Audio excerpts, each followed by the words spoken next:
आप सभी को जय मसीह की। आज की वीडियो में हम जानेंगे कि परीक्षाएं हमें परमेश्वर के प्रति सामर्थी कैसे बनाती है। क्या समस्याएं परमेश्वर के वचन के अनुसार हमारे विश्वास को परखती हैं? जी हाँ, नीति वचन अध्याय 30 के 5वीं आयत में लिखा है, परमेश्वर का एक एक वचन ताया हुआ है। मेरे प्रियो, गंभीर समस्याओं के मध्य भी सकारात्मक मनोवृत्ति बनाए रखना विजयी मसीही जीवन की कुंजी है। दूसरा कुरिन्थियों अध्याय 2 वचन 14 में लिखा है, परंतु परमेश्वर का धन्यवाद हो जो मसीह के द्वारा विजय उत्सव के जुलूस में हमारी अगुवाई करता है। आप अपने जीवन की प्रत्येक परीक्षाओं में परमेश्वर के हाथ को स्वीकार करें। मेरे प्रियो, पौलुस ने इन शब्दों को केवल सिद्धांत रूप में नहीं लिखा, परंतु स्वयं इन बातों का अनुभव किया और उसका आचरण भी किया है। आपको याद होगा कि उसने फिलिप्पी नगर में एक लड़की में से दुष्ट आत्मा को निकाला। इसके परिणाम स्वरूप भीड़ इकट्ठी होकर उन पर चढ़ आई और न्यायाधीशों ने उनके कपड़े फाड़कर उतार डाले और बेंत से बहुत पिटवाकर उन्हें बंदी गृह में डाल दिया और जेल के दरोगा को आज्ञा दी कि उनकी कड़ी चौकसी करे।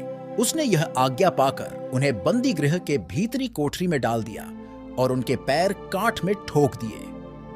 प्रेरितों के काम 16 अध्याय और उसकी 25वीं आयत में लिखा है, अर्धरात्रि के लगभग पौलुस और सिलास प्रार्थना कर रहे थे तथा परमेश्वर की स्तुति के गीत गा रहे थे और कैदी उनकी सुन रहे थे।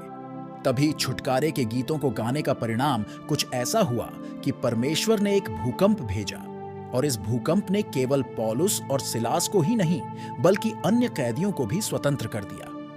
इसके परिणाम स्वरूप फिलिप्पी में एक दृढ़ कलीसिया की स्थापना हुई। पौलुस और सिलास को ऐसी स्थिति में गाना गाने और प्रार्थना करने का जो अनुग्रह मिला वह आश्चर्य कर्म था।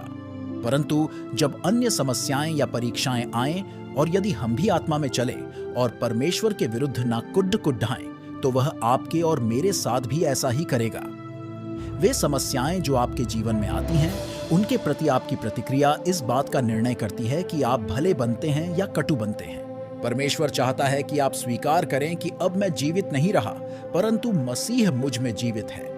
यदि आप विपत्ति के समय में मसीह की प्रतिक्रिया को बनाए रखेंगे और प्रभु को कहेंगे, प्रभु मैं इसमें तेरे हाथ को देखता हूं, मुझे सिखाने के लिए और मुझे स्थिति के अनुसार गढ़ने के लिए धन्यवाद, तब आप भी प्रभु की ओर से विशेष अनुग्रह प्राप्त करेंगे जो आपको विजय उत्सवों में लिए चलेगा।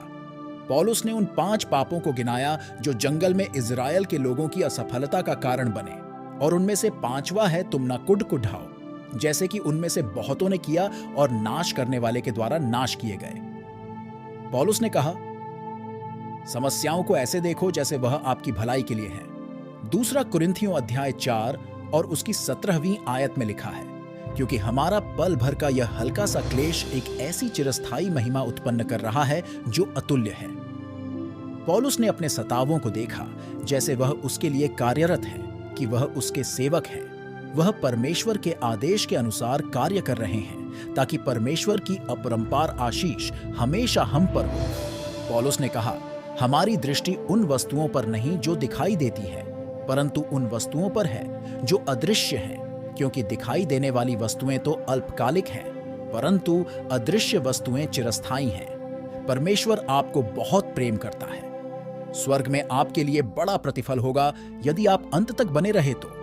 याद रखिए, परीक्षा और संकट परमेश्वर के वे दयावान हाथ हो सकते हैं जो हमें तराश कर और प्रशिक्षण देकर परिपक्व बनते हुए देखना चाहते हैं। जब हम परीक्षा, संकट और विपत्ति द्वारा प्रमाणित किए जाते हैं, तब परमेश्वर सबसे अधिक सामर्थ्य से हमारे द्वारा कार्य करता है। सताव और संकट की अग्नि में कुछ असफल हो जाएंगे और कुछ सफल हो जाएंगे और तरक्की पाएंगे।